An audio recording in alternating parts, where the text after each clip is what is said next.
হস্তমৈথুন করলে কতটা খারাপ পরিস্থিতিতে পড়তে হয় তা এই ভিডিওটি দেখলে বুঝতে পারবেন। বেশিরভাগ ব্যক্তি কিশোর বয়সী পিচকারি নাড়ানো শিখে যায়। হয়তো তাকে কেউ এই হাতের কাজ শিখিয়ে দেয়, নয়তো সে নিজে থেকেই শরীরে উত্তেজনা অনুভব করে হাত নাড়ানোর মজা পেয়ে যায়।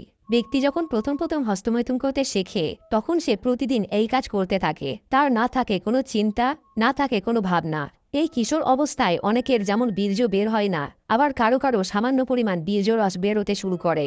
কোনো ব্যক্তি যখন বেশ কয়েক বছর হস্তমৈথুন করে তখন একসময় তার হঠাৎ মনে হয় এই কাজটা ঠিক নয়, এর ফলে আমি দুর্বল হয়ে যাচ্ছি।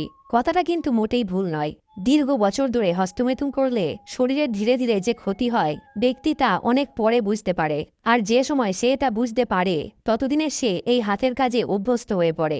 মজার ছলে করা পিচকারি নিয়ে খেলা ততদিনে তার নেশায় পরিণত হয়। প্রতিদিন ড্রিঙ্ক করার ফলে অনেক ফ্যামিলিতে যেমন অশান্তি হয়, আর আমরা ভাবি লোকটা ছেড়ে দিলেই তো পারে, তাহলে আর ঝামেলা হয় না। কিন্তু বাস্তবটা হলো যে কোনো কাজ যখন নেশায় পরিণত হয়ে যায় তার থেকে নিস্তার পাওয়া একরকম অসম্ভব হয়ে দাঁড়ায়। আমি অনেককেই বলতে শুনেছি, এবং আপনিও নিশ্চয়ই এটা দেখেছেন, যে যারা রোজ বলতো আর স্মোক করব না, ধূমপান ছেড়ে দেব, তারা এখনও তা ছাড়তে পারেনি। এই একই ব্যাপার ঘটতে থাকে হস্তমৈথুনের ক্ষেত্রেও। আপনি সবই জানেন, সবই বোঝেন, দেখেন যে এটা আপনার ক্ষতি করছে, তবুও যেন এক অদৃশ্য শক্তি হাতের কাজ করাতে যেন বাধ্য করে, যেন শত ইচ্ছা না থাকা সত্ত্বেও মূল অস্ত্রের জগতে প্রবেশ করে নিজেকে বরবাদ করার জন্য প্রস্তুত হয়ে যায়। আজ ছেড়ে দেব, কাল ছেড়ে দেব করতে করতে ব্যক্তি বহু বছর পার করে ফেলে এই হস্তমৈথুন করে করে। এক ব্যক্তি রিসেন্টলি ইমেল করে জানায় সে 15 বছর বয়স থেকে পিচকারি নিয়ে খেলছে। প্রতিদিন সে পিচকারি নাড়াতো না, কিন্তু 3-4 দিন পর পর সে একই দিনে 4 থেকে 5 বার বীর্যনাশ করত। এখন তার বয়স 20। সে জানায়, আমার পড়ালেখা সবকিছু নষ্ট হয়ে গেছে, কি করব বুঝতে পারছি না। এখন আমার সমস্যা হলো মাথা ঠিকঠাক কাজ করে না, দিন দিন আগের বুদ্ধি কমে যাচ্ছে। মাত্র 20 বছর বয়সে যদি ব্যক্তির এমন অবস্থা হয় তাহলে ভাবুন বাকি লাইফটা সে কিভাবে কাটাবে। যুবক বয়সে যদি ব্যক্তিরা এত কমজোর হয়ে পড়ে তাহলে বৃদ্ধ বয়সে সে তো একরকম পঙ্গুই হয়ে যাবে।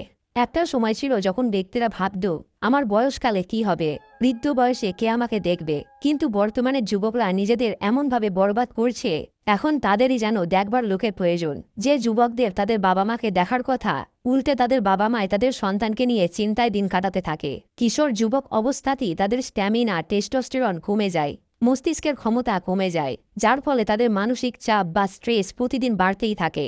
আপনি যখনই অশ্লীল ভিডিও দেখা কমে দিতে থাকবেন ততই আপনার পিচকারি নাড়ানোর বাসনাও কমতে থাকবে। আপনি নিশ্চয়ই দেখেছেন যে পিচকারি নাড়ানো বন্ধ থাকলে 3-4 দিনের মধ্যে আবার শরীরে অটোমেটিক উত্তেজনা হতে শুরু করে, মন চায় আবার অশ্লীল জিনিস দেখতে। আর এখানেই আপনার আসল চ্যালেঞ্জ শুরু। হস্তমৈথুন বন্ধ করা মানে শরীরে বীর্য জমা হওয়া, এবং বীর্য জমতে থাকলেই শরীরে এনার্জি বৃদ্ধি পায়। আর এই এনার্জিকে আপনাকে প্রপারভাবে ইউজ করতে হবে এক্সারসাইজ বা ওয়ার্কআউটের মধ্যে দিয়ে। এক্সারসাইজ করলে শরীরে জমা বীর্য শক্তি আপনাকে শারীরিক ও মানসিকভাবে স্ট্রং বানাতে থাকে। দেহে ওজস ধাতু ইনক্রিজ হয়ে ব্রেন পাওয়ারকেও বাড়াতে থাকে তেজ গতিতে। কিন্তু সেই বীর্য শক্তিকে হাতের কাজে নষ্ট করে দিলে এর পরিণতিও হয় সম্পূর্ণ উল্টো।